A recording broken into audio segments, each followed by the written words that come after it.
Welcome. You are tuning to Box Story. My name is Rack Noble. Today, we have a very special guest with us, a former WBC women's champion who won multiple titles fighting across the globe.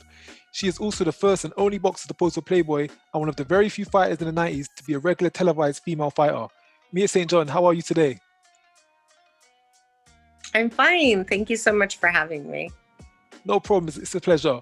So, Mia, how's life been after boxing? I see that the Mia St. John Foundation is doing a lot of things to help combat mental health and homelessness. We are, and life after boxing is difficult, as any fighter knows. Retiring is not easy.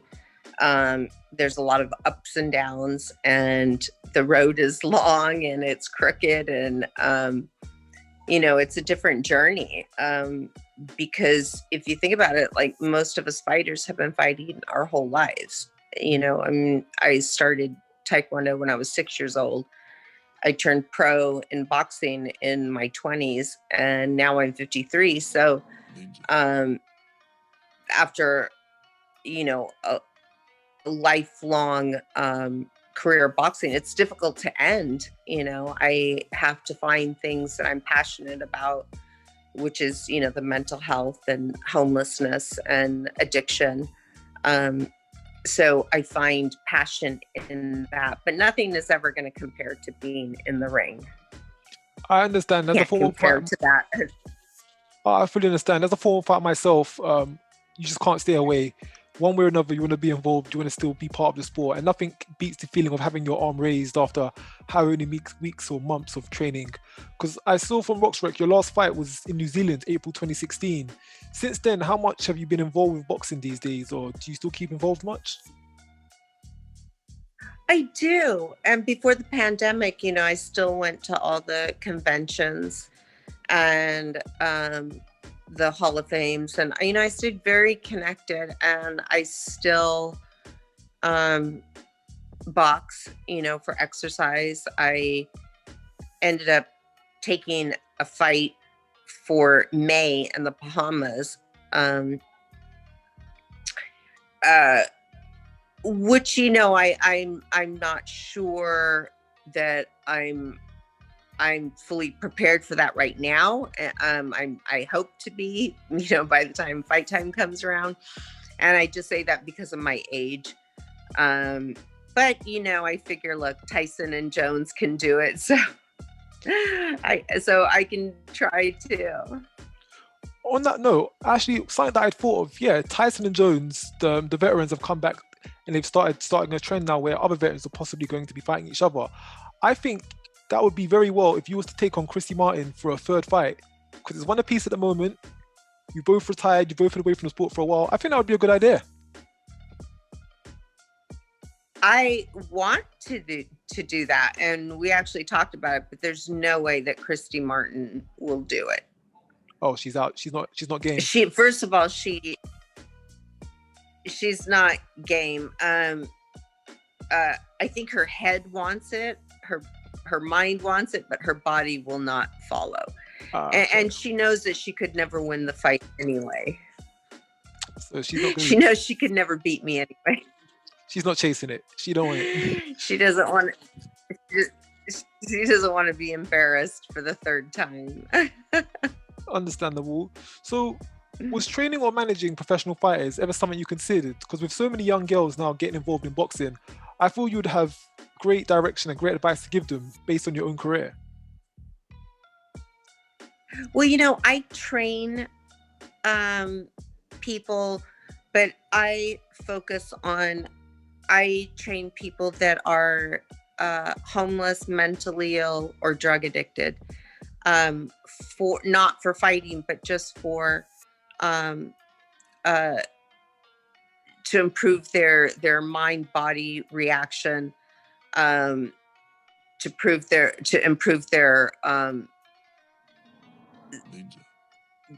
reaction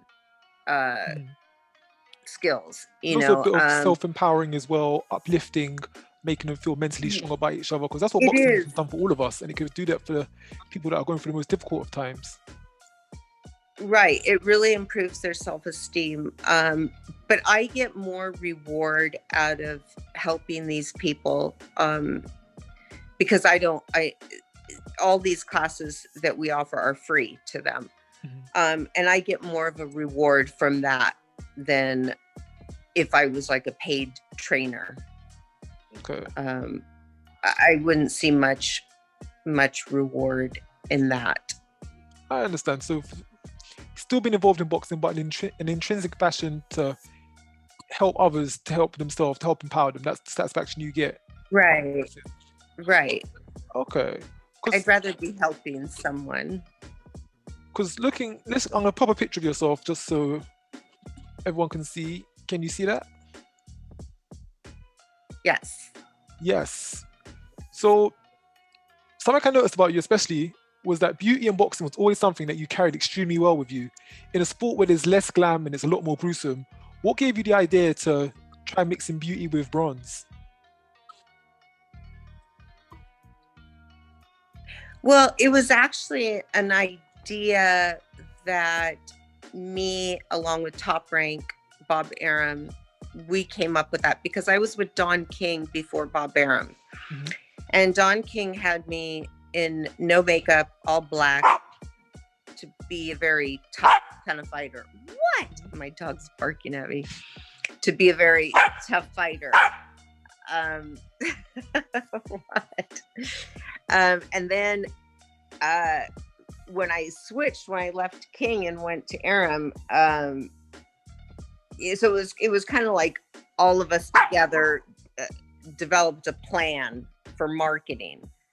And Arum was like, "You're such a beautiful girl, let's focus on that," because King already had Christy Martin, the tough brawler. And so it was trying to reinvent the wheel.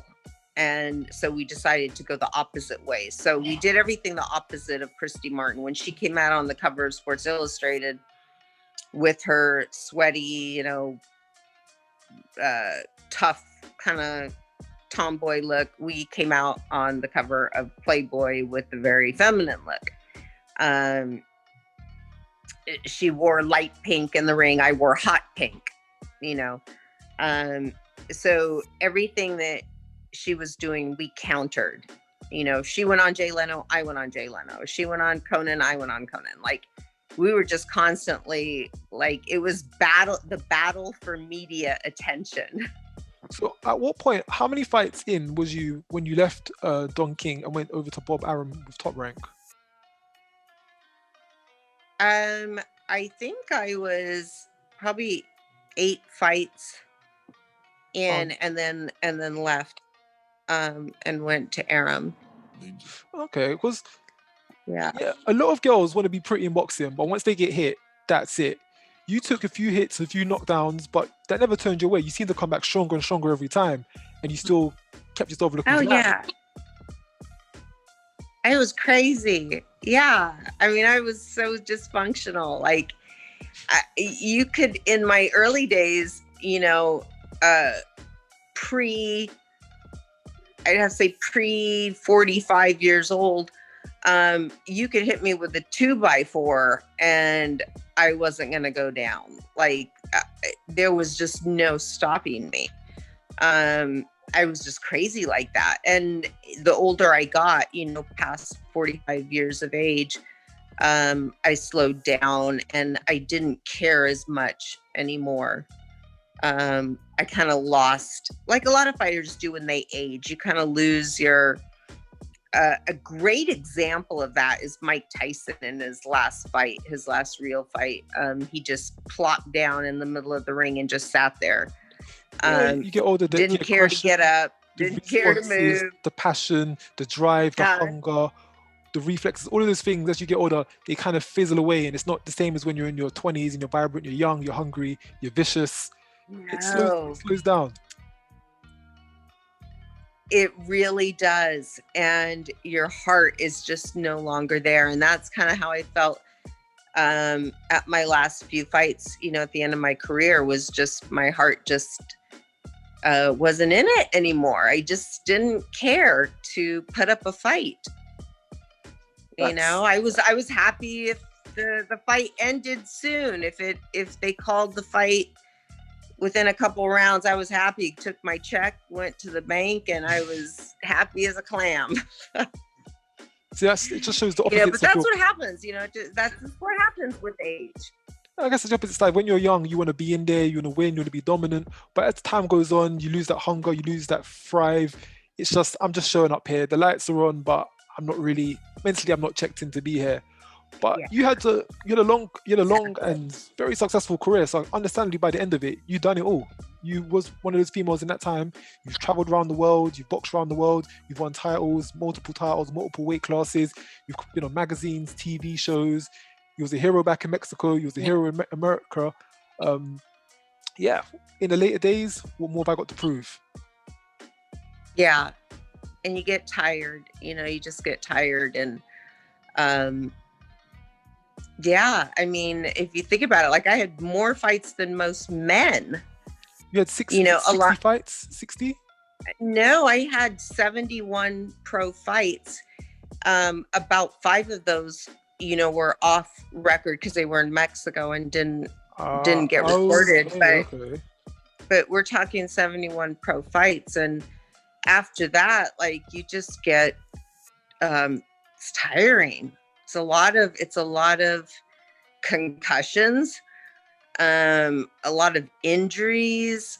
You know, I went through 3 hip replacements, which was brutal. The recovery was brutal. And yeah, you just, after all that, the injuries and just all the work you put into it, it gets tiring.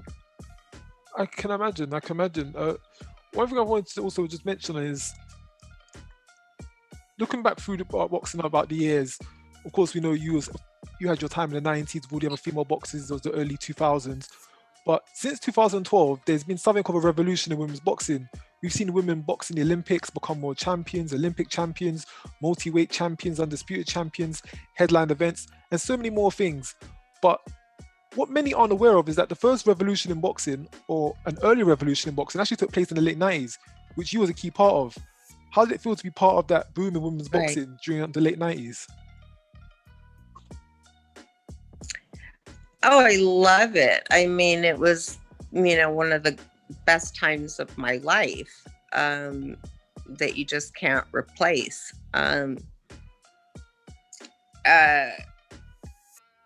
You know, I think that, like, of course, I wish I could still keep going and be a part of it today. But, you know, I had my time. You know, I had my moment in the sun, and so now it's time for the other girls to have their moments. Yeah, you had many moments, because you had many moments, and overall there was a lot of achievements, a lot of fighters, a lot of milestones, and unfortunately it seems that a lot of them seem to be forgotten about, or not mentioned, I should say. We had the likes of yourself, Anne Wolf, Holly Holm, Chrissy Morton, Layla Ali, Lucia Reichjar, just a few names to mention. And other than Ali, because of course the name Ali would never be forgotten in boxing, no one else's name is ever really highlighted when they're referring to women's boxing. Right. I think a lot of young fans may be thinking that women's boxing only started in 2010, with the likes of yourself, who have done so much and paved the way. Only within the last 20 years, it's not spoken on. That's just crazy. Well, I mean, that's showbiz, right? I mean, look at all the actors today that are popular that no one knew about days ago, right? Like, that's just how it goes, you know, in with the new, out with the old, you know. You say old, but it's just a part of life. It's only within the last 15 years that you guys are doing such impactful things on women's boxing. And as of recently, because they've only started talking of women's boxing recently, I would have thought there would have been a lot more closure on you guys, a lot more attention. I've had to research and find out myself about all the amazing things that you guys done. And to this day, I still think some of it hasn't been done yet. There's still stuff that women did in the late 90s and early 2000s that hasn't been done today. And no one's talking about this. Yeah, I mean, you would think that it is shocking that, you know, like Christy was opening for Tyson for years and I was opening for De La Hoya. you still don't have Clarissa Shields fighting on these major cards. She gets her own card. She fights on TV, but you don't. Right, but you don't see her on the big cards. So she would get more exposure on the big cards with the men than she does on her own cards. Because how many people tune in just to see her fight? That's a good point. If they was to put her on the undercard of, but how many people would see her? Yeah, I do. Right. I mean, she would get way more exposure. So I'm gonna show another. I mean, so basically, she's a big fish in a small pond. I'd rather be a little fish in a big sea, like I was with De La Hoya, rather than have my own cards and have a few tune in. Because I guess with De La Hoya, you every fight you picked up more followers, more of a fan base. It was just growing and growing and growing and growing. It couldn't stop growing. Right. It couldn't stop growing. I was wanted to show you a picture, which I think you might recognize. Familiar picture? Oh, yes.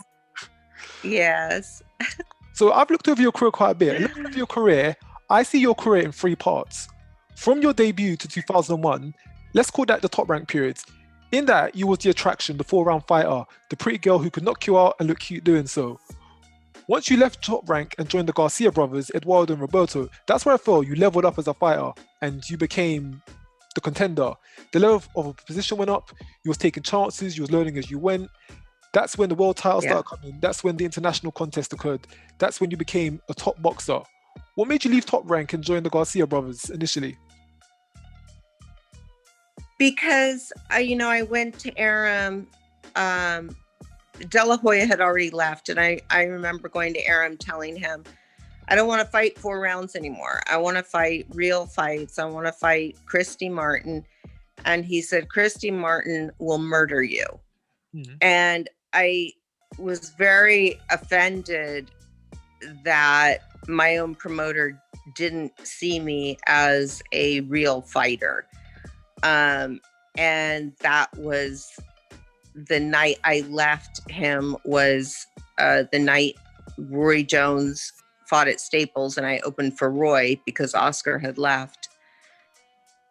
And I said that was it. And the first fight without Top Rank was live on ESPN and I got knocked out.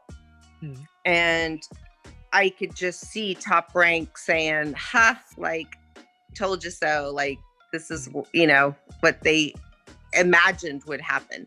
But I didn't care because I thought, you know what? I don't care because I'd rather fight real fights and know exactly where I stand as a fighter than lie to myself and have this phony career my whole life and never know what I could have done and how good I really was. I wanted to know how good I really was.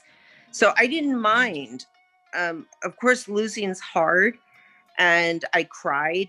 I cried after every loss, but it's okay because I learned from each of them and at least I knew where I stood. And what I found out was that no, I was not the best. No, I was not the worst. I was somewhere in the middle. I was pretty damn good because I beat a lot of good fighters. And I lost to a lot of really good fighters. So, and that leaves me content in knowing that I fought the best. I never turned anyone down. Never turned anyone down. Anyone that wanted to fight me, I said, let's go. So, because I was looking at your career and I was looking at the fights and matchups you had. When you left top rank, you had 23 fights, 22 wins, 1 draw, undefeated after 23 fights. At that point, top rank has your promotion. They should have been looking to get you ready for titles. But due to their matchmaking, at that point, I'll be honest, I don't think at that point you'd have been ready for a fight at that point. But overall, I think top rank got it all wrong for you promotionally. Because they were saying that they didn't think you was ready for these kind of fighters. They don't think you was ready for Chrissy Morton. They don't think you was ready for these girls. Only 5 years after leaving top rank, you went on to win the IBA Women's International Boxing Federation title. You went on to fight Chrissy Martin. Despite everyone saying that you wasn't going to stand a chance, you took her 10 solid rounds. Yeah, they got it wrong. They didn't see the potential in you, which you went on to show them at a later point of time.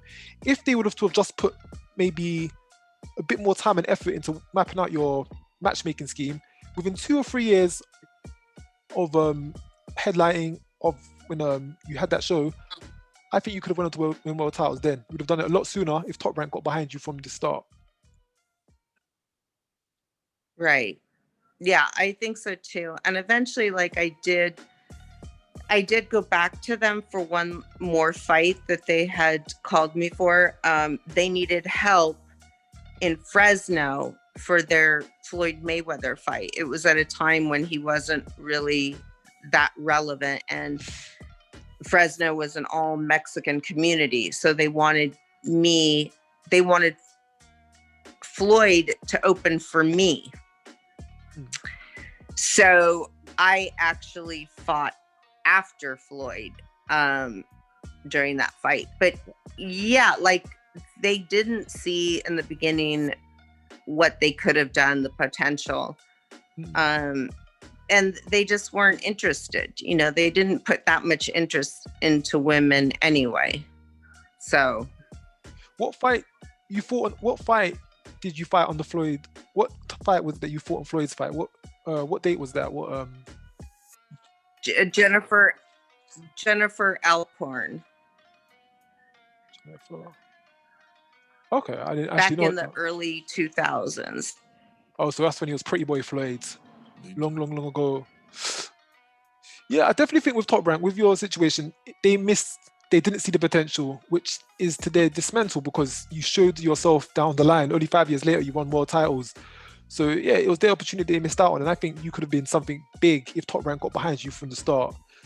Like the third phase of your career, which I think was your best phase of your career, that was in 2008.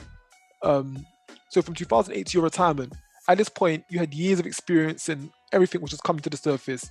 You had over a year out, and on your comeback fight, you had 2 back-to-back wins in Mexico, fighting and defending for a title. And you also defeated Chrissy Morgan in your rematch. You won the WBC full world title. You were the complete fighter at this point. From being the 4-round show opener for Top Rank to an international fighter winning world titles.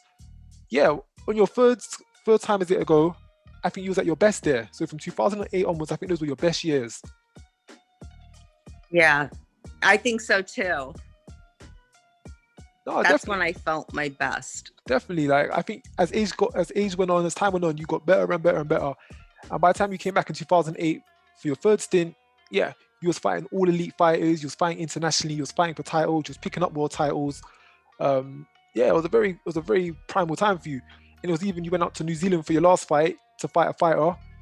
Took her out within, how many rounds was it? I think it was 3. Took her out in 3. But she wasn't even it was just a kind of a last hurrah.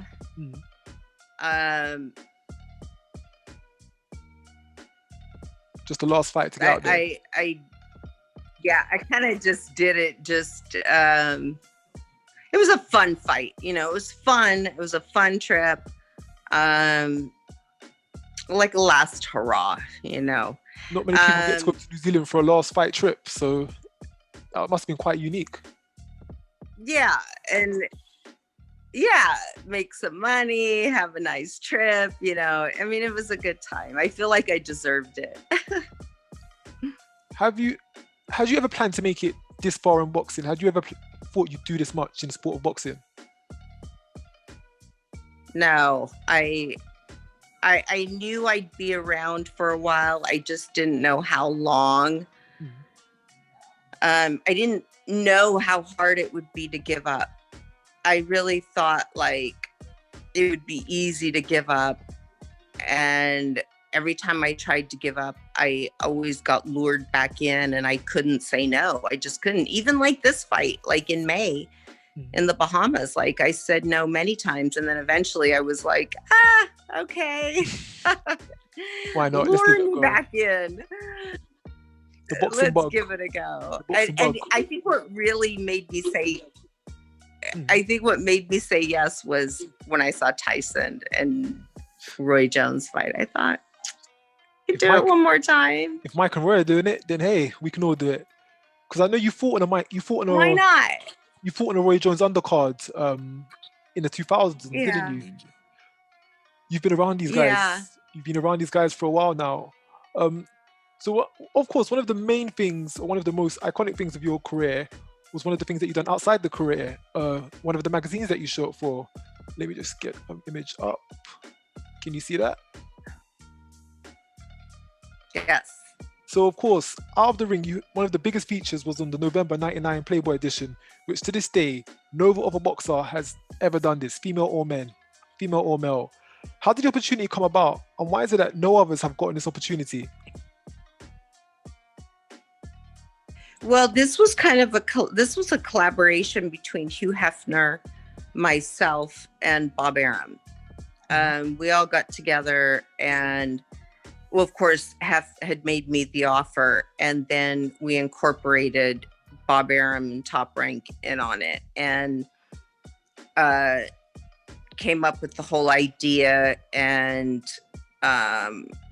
decided to use it for one of the fights, which I think was the Trinidad fight or the Ike Corte fight. One of those fights we used it for, and did a lot of promo with it. So yeah, it was for media. I mean, yeah, I probably got paid more for that issue than I did any fight of my life. That's how it is in boxing. Which was great. Which was great, but yeah, it was really done for media attention, and it worked. You know, massively. You can't blame Top Rank. Like they had a great idea. We used it, and it worked. Why do you think that no other fighter, female, has had this opportunity? Because this was in 1999, and to this day, there's not been any other females, and there are attractive women in boxing. They've never had this opportunity presented to them, and I'm sure they would jump at it. Why do you think it's been so exclusively just only used by yourself? Yeah, and like you said, like there were a lot of girls that tried. Like after me, there were girls submitting themselves left and right. And Playboy would tell me all the time, like, oh, do you know this girl? Like, she's trying to get in the magazine. And I'm like, oh my God, these are the very girls that criticized me for doing Playboy. And now they're trying to get in Playboy themselves. How hypocritical. They were why envious. They didn't, I don't know. I think it was that I had great management. You know, I was with Top Rank. I was opening for De La Hoya. I had a lot behind me. And so just right timing. Yeah, that was definitely a very good move by your management. Yeah, definitely an excellent move by Top Rank. Because like I said, to this day, you hold that title. There's been no other professional fighter, no professional boxer to have this under their CV. So to this day, the record's still counting on. Because I think it's in this day and age of technology and social media, this would have been absolutely crazy. If you had done back then, if what you did back then, you had done today, you'd be one of the most iconic and notable women in sport. The internet would have literally shut down. But in this day and age, in the day and age that we had then, before Instagram, before Twitter, before Facebook and TikTok, it wouldn't have made as much of an impact as it would have been today. I definitely think this would have definitely boosted your profile to a whole nother level of athlete. You'd probably be on Ronda Rousey's level if this publication came out. And on top of that, you was performing and winning and competing for world titles. Right. Yeah, I think so. But everything happened as it was meant to be. Indeed.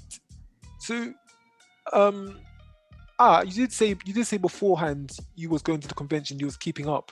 Do you still talk to Bob Arum much? Do you still have much contact with him and De La Hoya? Not so much De La Hoya. I still do see De La Hoya from time to time, and he'll get tickets for my the kids that I train to go to the Golden Boy fights. And I still see Aram from time to time. My boyfriend is his wife's dentist, something like that. So yeah, so we still see from time to time. We're on good terms. Okay, everyone's still cool. Everyone's still friends. That's good. Because going back to your time at Top Rank, you rubbed shoulders and got to be in some massive undercards. You got to be part of some massive shows. You fought on the De La Hoya versus Chavez match, De La Hoya versus Trinidad, as well as cards headlined by Roy Jones. What was that like at the time? How did that feel to be rubbing shoulders with the elite of the sport? Oh, it was amazing. I mean, I've got to meet so many people. Even recently, a couple of years ago, I went to DC with Sylvester Stallone, Lennox Lewis, to meet Trump. And I was the only one not allowed in the room. They only let Sylvester Stallone and Lennox Lewis go in. But still, the trip was amazing. And just to meet those people, you know, I'd been a fan of all the Rocky movies my whole life since I was a kid, which is what inspired me to be a boxer, was actually Rocky. So I've met a lot of people and just had such great opportunities come my way. How inspiring was it to fight alongside Mexican legends such as Eric Morales, Jose Castillo, Julio Diaz, Chavez, and De La Hoya as well? How did it feel as the Mexican of Mexican heritage to be able to fight alongside your country's most iconic figures? Oh, it was just amazing. I mean, especially Julio Cesar Chavez, you know, that was pretty incredible. I mean, and to have him fight De La Hoya, you know, was just, you know, it was amazing. Of course, he was past his prime, but it was still an amazing fight and still like a privilege to be able to be on that card. Yeah, some people would say it'll be a privilege to watch him fight. You got to compete on the same show as him. So if you go on history books on BoxRec, your name is right underneath there with Julio Cesar Chavez versus De La Hoya in one of the biggest fights at the time. Like I said, you really did fight in a golden era of boxing. You really did fight in a golden era of women on the rise and come up and accomplishing great things. Yeah. Fighters such as Chrissy Morgan, Cecilia Brackes, Holly Holmes, you shared the ring with them all. Was there anything you would have done differently if you can go back in time?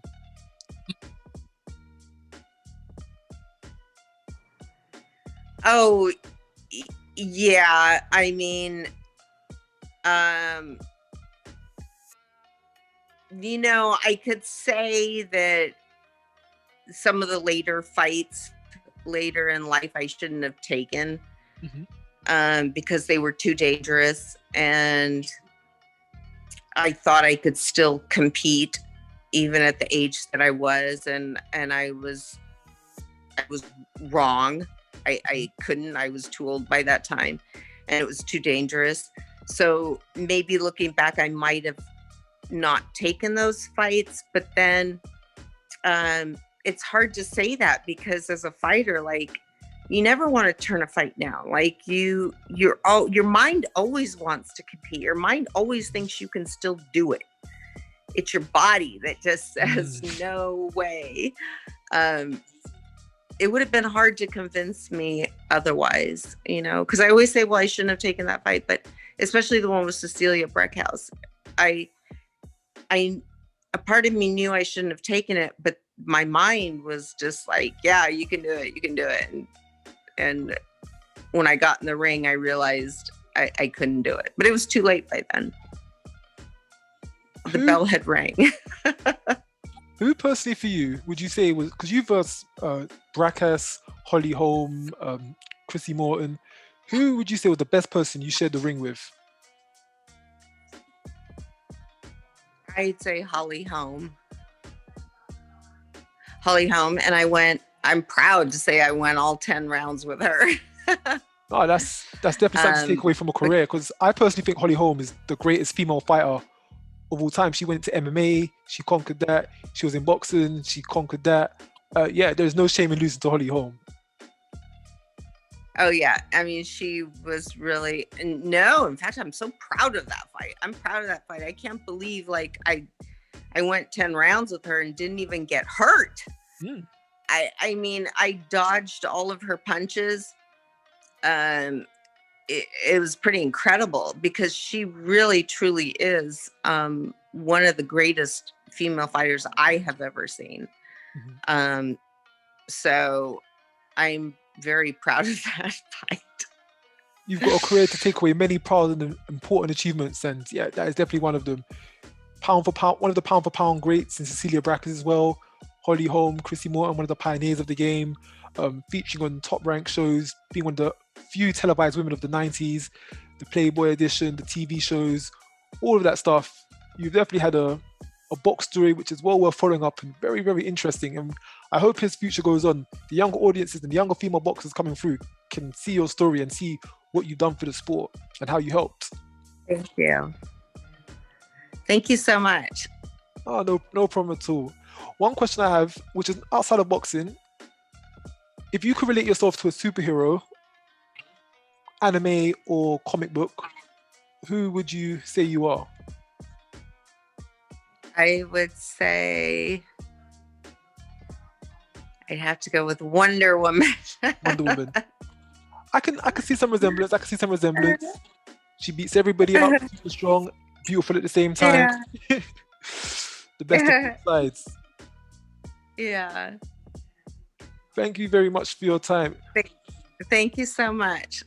I think it's fair that you've seen my belts. I won a UK title or Southern Area title in the UK. Are we allowed to see your belts? What was that? I said, for the whole video, you've been seeing my championship belts, which I won whilst I was fighting in the UK, my Southern Area and my Masters title. We'll be able to see your belts before we go today. Oh, yeah. Yes. Oh, yes. Okay. So I still haven't figured out how to turn this around. So I'm just going to turn my camera around. Just talk us through what's each thing here. So this is the IBA. This is the IFBA. This is the WBC with my picture on it. And this is the other WBC. And this is my National Boxing Hall of Fame. And this is my other Boxing Hall of Fame. That's international. And me and Jay Leno. International Boxing Hall of Fame, correct? Yeah. Yeah. Yes. My first pro fight. Where you got the name The Knockout because you knocked her out in 60 seconds. Yeah. And then Everlast because I was with Everlast for years. So, and my book. And I'm coming out with my new book comes out in the spring. It's called Fighting for My Life. And it's my memoirs. Once you have that out, do tell me the description. I'll put the link in the bio so people watching can somehow find it and get in contact with you or try and make purchases for yourself of the book. Okay. Thank you so much. Mia, it's been a real pleasure. Thank you for your time. And until again, Thanks. Take care. All right. Bye. See ya.